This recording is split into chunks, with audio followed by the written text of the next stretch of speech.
43편이 내용이 거의 비슷하게 42장과 거의 비슷하죠. 그래서 원래 하나의 시인데 나누어졌다고 말하기도 하고, 같은 주제, 같은 방식으로 쓰여진 또 하나의 시라고 생각하기도 합니다. 주제는 거의 비슷하고 방식도 거의 비슷하다는 걸 우리가 볼 수 있죠. 이제 1절을 보면 하나님이여 나를 판단하시되 그랬습니다. 제발 하나님이 나를 좀 판단해 달라고 하나님께 호소하고 요청하는데, 뭐 때문에 그렇습니까? 경건하지 않은 나라에 대하여 내 송사를 변호하시며 간사하고 불의한 자에게서 나를 건지소서 그랬습니다. 경건하지 않은 나라, 하나님을 믿지 않는 나라나 민족이라고 볼 수가 있는데, 그들에게 여러 가지 괴로움과 고통을 당하고 있습니다. 또 다르게 표현하기는 간사하고 불의한 자에게서 나를 건지소서 그랬습니다. 지금 이 1절과 같은 상황이 어떤 상황일까, 어느 시대일까, 이렇게 학자들은 연구를 하면서 어쩌면 지금 43편 앞에 어떤 표제어나 이런 것들이 전혀 없잖아요. 그래서 42편과 거의 같은 시라고 보면 이것도 고라 자손에 지은 것이다, 이렇게 볼 수 있을 텐데, 여기 고라 자손이 정확하게 누구인지는 모르잖아요. 그래서 분명히 이 시를 쓰여진 시대가 있을 텐데, 이 시대가 어느 때일까? 경건하지 않은 나라한테 시달림을 당하고 불의하고 간사한 사람들한테 고통을 받는 이 시대라고 하면 두 시대를 생각해 볼 수 있는데, 하나는 히스기야 시대입니다. 이 히스기야 왕이 다스리던 시대, 히스기야도 찬송을 굉장히 중요하게 생각을 했던 왕이거든요. 그래서 에돔과 암몬이 이렇게 연합해 가지고 쳐들어왔을 때 굉장히 나라가 위급한 상태였는데, 그때 전쟁에 나가면서 찬양대를 대대적으로 조직하고 그 찬양대를 제일 앞세워서, 군대보다도 앞세워서 전쟁터로 나갔죠. 찬양을 하면서. 그때 하나님이 싸움 한번 하지도 않고 적끼리, 연합했던 적들이 서로 원수가 되어서 싸우는 바람에 이스라엘은 그냥 그들 뒤를 따라가면서 마치 이삭 줍기 하듯이 큰 승리를 거둔 경험이 있거든요. 이것은 그 히스기야 왕이 굉장히 찬양을 중요하게 여기던 사람이었기 때문에 그런 일을 했다고 볼 수 있는데, 그때 나라가 굉장히 위태울 때 한 적이 많았어요. 왜냐하면 남과 북으로 나눠져 있는데 그 북쪽 이스라엘이 그 위에 있는 아수르한테 망했기 때문에 그래요. 그 북쪽 이스라엘을 멸망시킨 이 아수르가 남쪽 유다도 계속 공격을 하면서 무너뜨리려고 하던 그런 시대였거든요. 굉장히 다른 나라, 다른 민족한테 이렇게 시달림을 받고 있을 때, 그때 쓰여졌을 가능성도 있고요. 좀 더 나중에 하나 더 생각해 보면 바벨론이라는 나라의 이 남쪽 유다 왕국까지 다 멸망을 당했죠. 그리고는 그들이 이제 많은 수가 포로로 사로잡혀 가지고 바벨론까지 끌려가서 여기저기 흩어지고 종살이를 하고 있을 때, 그때도 유대인들은 그들을 잡아간 바벨론 사람들한테 굉장히 조롱과 멸시를 받으면서 살았거든요. 바로 그런 두 시대를 생각해 보면 이 시의 이 첫 번째 1절의 내용의 그 의미들을 생각해 볼 수가 있어요.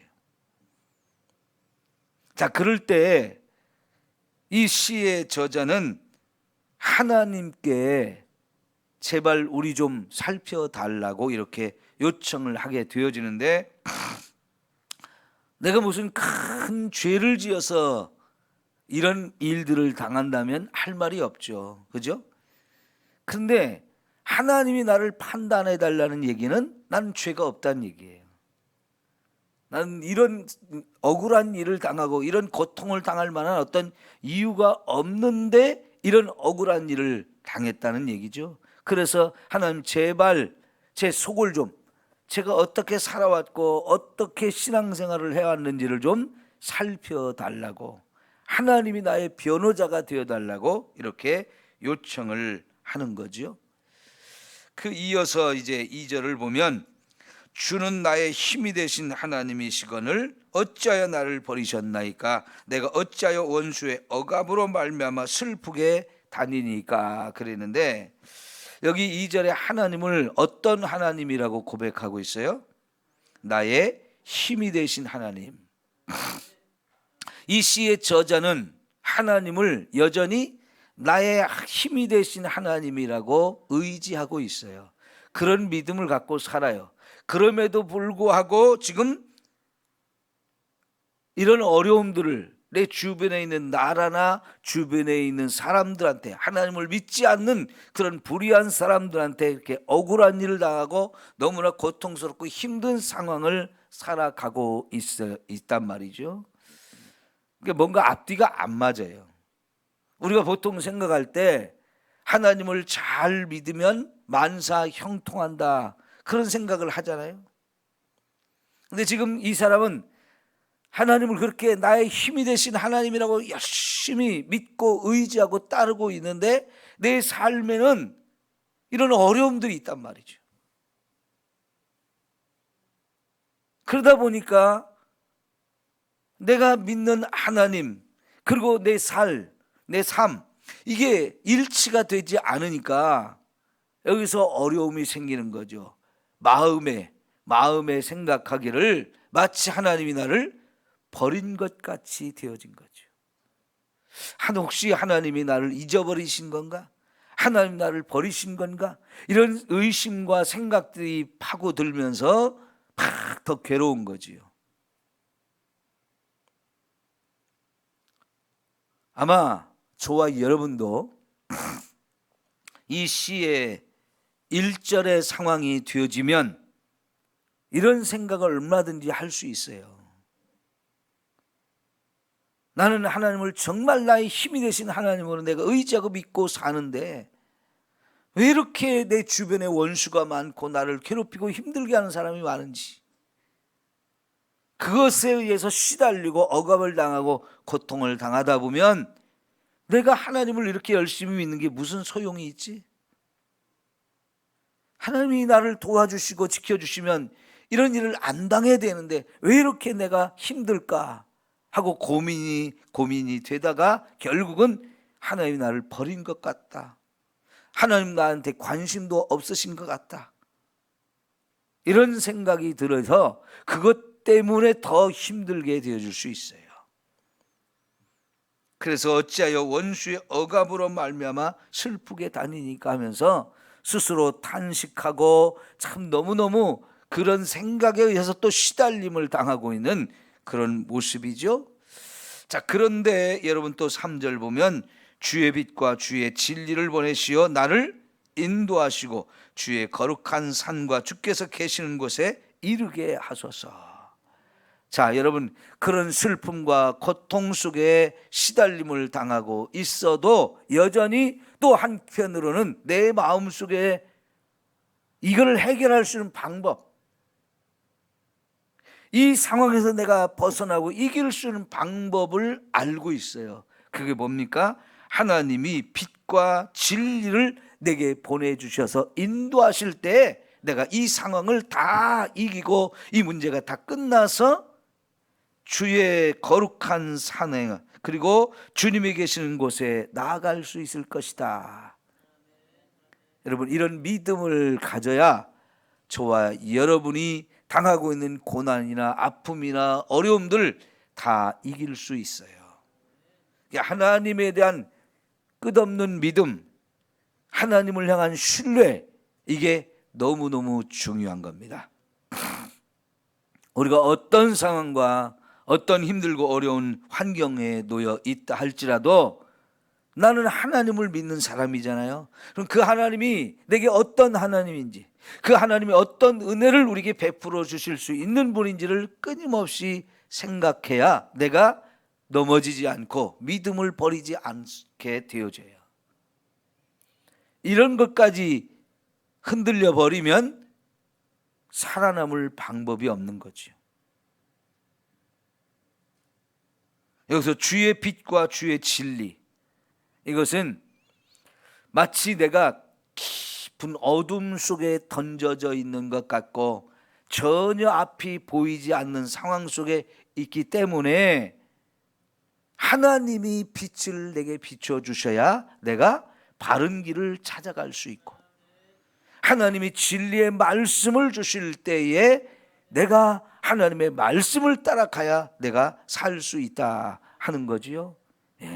여러분, 우리가 예전에 어렸을 때 저도 그런 말을 많이 듣기도 하고 그런 말을 하기도 하는데, 하늘이 무너져도 솟아날 구멍은 있다, 그런 표현들을 많이 했던 것 같아요. 예전에 하늘이 무너진다면 이게 얼마나 엄청난 어려움과 고난을 당하는 겁니까? 그런데 아무리 그런 일을 당해도 우리가 분명히 길은 있다 이거예요. 방법은 있다는 겁니다. 그런데 여러분, 하나님을 믿는 사람들은 사람의 힘, 사람의 방법, 이것을 찾지 않아요.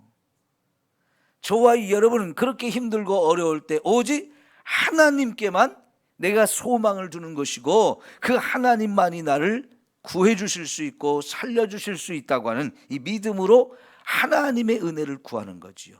그게 방법이고 그게 길이고 해결의 열쇠가 되어지는 거지요. 이게 신앙생활하는 우리에게 이게 가장 귀한 거예요. 믿는 사람이나 믿지 않는 사람이나 어려움을 다 당할 수 있어요. 근데 그 어려움에 처해 있을 때 그 어려움을 이길 수 있는 방법이 뭐냐 했을 때, 믿지 않는 사람들은 세상을 자꾸 찾죠. 사람이 나를 도와주지 않을까, 자꾸 그 세상적인 방법과 사람의 방법을 찾게 되지만, 믿음을 가진 저와 여러분은 하나님의 방법을 찾게 되어져요. 그럴 때 하나님은 우리의 빛이 되어주시고 우리에게 진리의 말씀을 보내주셔서 그걸 통해서 우리를 인도하시는데, 결국은 하나님이 우리를 어디로 인도하시느냐, 주의 거룩한 산과 주께서 계시는 곳에 이르게 한다. 뭘 표현하는 걸까요? 어디를 말하는 걸까요? 바로 하나님의 성전이 있는 곳을 말하는 것이, 주의 거룩한 산 하면 시온산을 말하여 예루살렘, 그리고 그 예루살렘 중에서도 주께서 계시는 곳, 거기가 바로 하나님의 집, 하나님의 성전이죠. 그래서 이제 4절에 보면, 그런즉 내가 하나님의 제단에 나아가 나의 큰 기쁨의 하나님께 이르리이다. 하나님의 제단에 나아간다는 거죠. 하나님께 나간다는 건 결국 하나님의 제단에 나간다는 건 하나님께 나간다는 거예요. 거기가 하나님 앞에 제물을 드리면서 예배하는 곳이죠. 여러분, 지금 코로나 바이러스가 엄청나게 빠르게 확산이 되어지고 있어서 사람을 만나고 사람이 모이는 곳에 가는 것이 두렵지만은, 그럼에도 불구하고 우리가 이 새벽에 매일매일 모여서 예배하는 것은 이것이 우리가 할 수 있는 최선의 방법이기 때문에 그래요. 아무리 코로나가 이렇게 만연해도 하나님의 은혜가 있어야 우리가 살 수 있고, 예배하는 일이 저와 여러분이 사는 길이기 때문에 지금 하나님의 집에 와서 함께 예배하는 거죠. 그러니까 이 시인도 지금은 하나님 앞에 나갈 수 없는 상황이 제일 힘든 거예요. 어려운 환경에 있고 주변 사람들이 나를 괴롭히고 힘들게 하고 내 마음속에서 자꾸 하나님과 나 사이를 의심하면서 자꾸 나를 힘들게 하는 이런 상황에 있을 때 결국은 내가 사는 길은 하나님의 집에 가서 예배하는 거다, 이거를 생각하고 사는 거지요. 그래요 여러분, 매일매일 하나님 앞에 예배하는 자로 살아갈 수 있기를 축원합니다. 그게 우리가 사는 방법이에요. 예배가 그만큼 중요하고 그 예배 속에서 저와 여러분이 새 힘을 공급받을 때 모든 걸 물리치고 이기고 나를 지키고 살아날 수가 있게 되어지는 거죠. 그러면 하나님이 나의 하나님 내가 수금으로 주를 찬양하리이다. 자, 여기 4절의 앞부분에서도 하나님을 또 뭐라고 말했냐면 나의 큰 기쁨의 하나님이라고 말하고 그 이어서 또 하나님 나의 하나님이라고 불러요. 하나님에 대해서 저와 여러분이 이렇게 바르게 알 수 있기를 축원합니다. 하나님이 내게 어떤 하나님이냐.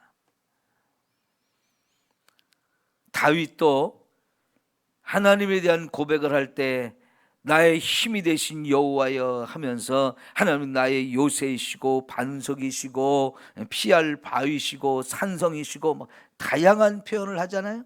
그러니까 하나님에 대해서 자기 믿음의 고백이에요. 예수님께서 너희는 나를 누구라고 하느냐 하면서 예수님이 누구인지 제대로 알기를 원하셨잖아요. 그래서 주는 그리스도시요 살아계신 하나님의 아들입니다 라고 고백할 때 예수님도 너무 기뻐하셨어요. 마찬가지로 하나님이 나에게 어떤 하나님이냐 하는 게 우리들 각자에게 신앙 고백이 필요해요. 내 몸이 지금 아프다. 그러면 하나님은 나를 치료하시는 여호와 라파의 하나님이다. 내 삶에 뭔가 지금 궁핍함이 있다. 그럴 때 하나님은 나의 여호와 이레가 되시는 하나님, 나의 필요한 모든 걸 준비하시고 공급해 주시는 하나님으로 고백할 수 있는 거고요. 원수 마귀가 자꾸만 저와 여러분을 공격하고 힘들게 할 때 우리는 여호와 니시의 하나님 이렇게 또 고백할 수 있어요. 삶에 뭔가 불안하고 두렵고 근심 걱정이 계속 있을 때는 여호와 샬롬, 또 하나님이 나를 인도해 주신 것이 필요할 때는 여호와 로이 하면서 하나님에 대해서 우리가 다양한 신앙 고백이 필요한데요. 이 시는 힘들고 어려운 중에도 하나님에 대한 다양한 고백을 하고 있지 않습니까? 여러분 2절에 보면 나의 힘이 되신 하나님이라고 아까 우리가 확인했죠. 네. 여러분 하나님이 정말 나에게 다양한 모습으로 다가오시는데 그때마다 하나님은 내게 놀라운 은혜를 가져오는 거예요. 치료의 은혜, 공급하시는 은혜, 원수를 물리치고 승리하게 하시는 은혜, 평안을 얻게 하시는 은혜, 인도하시는 은혜, 이렇게 다양한 은혜들을 우리에게 가지고 오셔서 저와 여러분이 그런 하나님을 만나게 하시고 그런 하나님의 은혜를 누리게 하시는 줄 믿습니다. 그러니까 여러분 하나님에 대한 다양한 신앙 고백이 저와 여러분의 마음속에 가득 채워져서 힘들고 어려울 때마다 하나님 나의 하나님 하면서 이런 때는 이런 은혜를 주십시오, 이런 은혜를 주십시오 하면서 여러분이 알고 있는 그 하나님을 향해서 그 필요한 은혜를 구하고 그 은혜를 누리며 사는 저와 여러분이 되어지기를 축원합니다. 그럴 때 근심과 걱정이 변해서 찬송이 내 입에서 터져 나올 수 있게 되죠. 어찌하여 하면서 그렇게 고백할 때는 이게 정말 탄식이죠. 너무너무 힘들어서 나오는 안타까운 소리이지만 여러분 그 어찌하여 하는 소리가 하나님을 찬송하는 소리로 이렇게 바뀌어져야 할 줄 믿습니다. 자, 그리고 나서 이제 5절 드디어 이제 자기 자신을 위로하고 격려하는 그런 말을 하는데 내 영혼아 내가 어찌하여 낙심하며 어찌하여 내 속에서 불안하여 하는가.